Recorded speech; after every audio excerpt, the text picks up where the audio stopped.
Good morning friends. तर चला तर मग आजच्या दिवसाला सुरुवात करूयात. आजच्या दिवसाची सुरुवातच माझी किचन आवरण्यापासून होत आहे.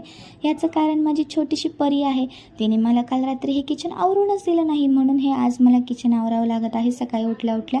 पण काही हरकत नाही, तर मी झटपट किचन आवरून घेतलेलं आहे आणि आज मी तिच्या स्कूलच्या डब्याची तयारी पटकन करायला घेतली, कारण आज तिच्या स्कूलमध्ये ब्ल्यू डे होता आणि ब्ल्यू डेचं आज मी ठरवलं होतं की तिला ब्ल्यू रवा पॅनकेक द्यावा. आणि इथे मी पटकन तो पॅनकेक रेडी केला आणि तिला आम्ही दोघेही जण स्कूलला सोडायला गेलो. तिथून आल्यानंतर पटकन चहा घेतला, त्यांच्यासाठी मी टिफिन बनवला. पुन्हा तिची स्कूल सुटायची टाईम झालं, तिला घेतला आणि ह्यांनी आम्हाला आमच्या मम्मीच्या घरी सोडलं, कारण आज माझी लहान बहीण सासरून आलेली होती. तर तिला आम्ही भेटायला गेलेलो होतो. ते इथं भेटणं राहिलं दूरच, पण इथे तिने मला हेअर ग्रोथ ऑइल बनवायला लावलं. तर इथे मी तेच तिच्यासाठी ऑइल बनवत आहे.